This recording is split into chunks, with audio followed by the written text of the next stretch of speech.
নবীজির একটা পছন্দনীয় কাজ ছিলেন খোলা আকাশের নিচে বসা। কখনো যদি মন খারাপ হয়, প্র্যাকটিক্যালি করে দেখতে পারেন। খোলা আকাশের দিকে তাকিয়ে থাকবেন, খোলা আকাশের নিচে গিয়ে আপনি আসমানের দিকে কিছুক্ষণ তাকায় থাকলে দেখবেন আপনার এই ভিতরটার সাথে কেমন জানি একটা, আকাশের সাথে আসমানের সাথে কেমন জানি একটা সম্পর্ক হয়ে যাচ্ছে, এরকম অনুভব হওয়া শুরু করবে। এটা গভীরতা যখন যাবে তখন দেখবেন আপনার মন আল্লাহর সাথে কথা বলা শুরু করে দিয়েছে।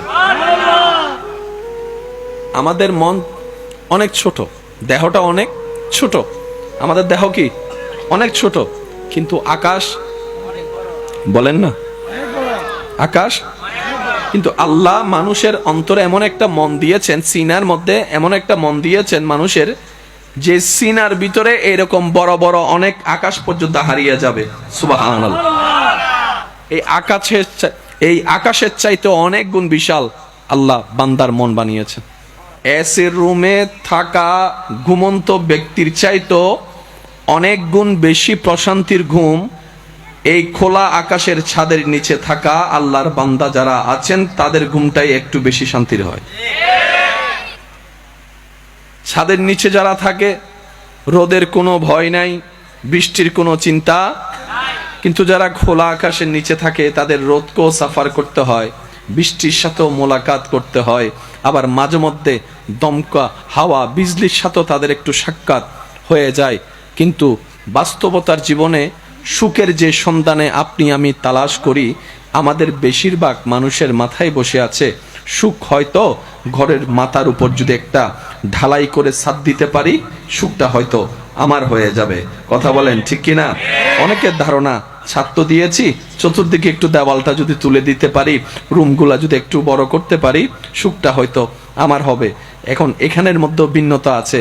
2 রুমওয়ালা 4 রুমওয়ালাকে দেখে মন খারাপ করে আছে, 4 রুমওয়ালা 3 তলার মানুষের বাসিন্দাকে দেখে মন খারাপ করে আছে।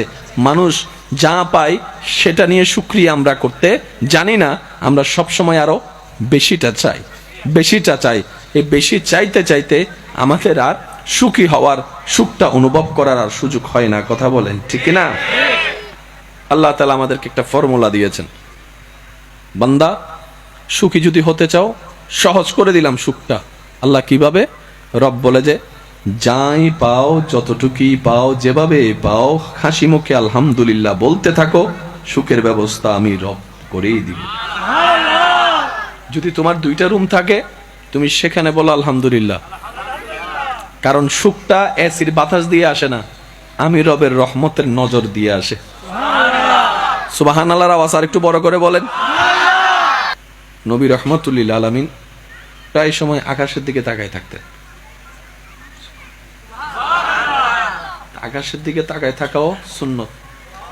হজের কার্যক্রম যারা করেছেন তারা দেখেছেন, যারা করবেন তারা দেখবেন হজের কার্যক্রমের ভিতর একটা চ্যাপ্টার আছে মুজদালিফা, যেখানে খোলা আকাশকে ছাদ বানিয়ে, জমিনকে বিছানা বানিয়ে, কোটিপতি গরিব, শিক্ষিত আমার মতো মূর্খ, সুন্দর কালা, মোটা চিকুন, 10 তলাওয়ালা টিনওয়ালা মাটির ঘরওয়ালা, সবাই একসাথে নিচে।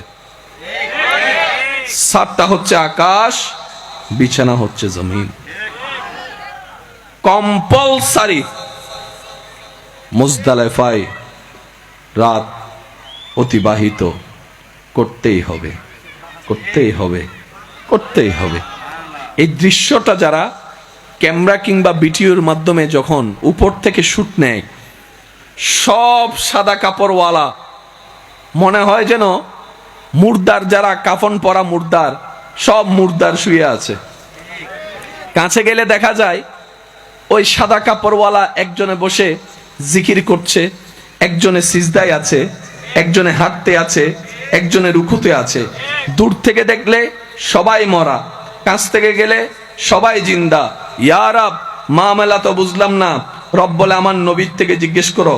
এবার নবীর দরবারে গেলাম, নবী বলে কামিয়াব যদি হতে চাও মুতু কাবলা আন তামুতু। নবী বলে আল্লাহর অপছন্দনীয় যত অভ্যাস তোমার হৃদয়ে লালন করছে, তোমার অন্তরে ধারণে আছে, তোমার অভ্যাসের সাথে সম্পৃক্ত আছে, ওই অভ্যাসগুলাকে তুমি মেরে ফেলো।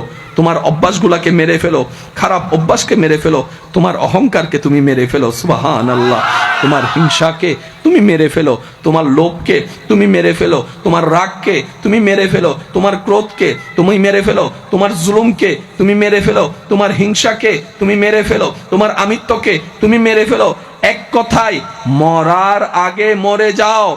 মৃত মানুষ যেরকম অহংকার করতে পারে না, তুমিও জীবন যাপন এমন ভাবে করো তোমার নিঃশ্বাস চলবে কিন্তু তোমার ভিতরের অহংকার মরে যাবে, হিংসা মরে যাবে। ইয়া রাসূলুল্লাহ, তাহলে ফায়দা কি হবে? রাসূল বলে এইভাবে যদি চরিত্রের গঠনটা সুন্দর করতে পারো, তোমার একটা নামাজের সিজদা অন্যদের হাজার সিজদার চাইতেও দামি হয়ে যাবে রবের কাছে।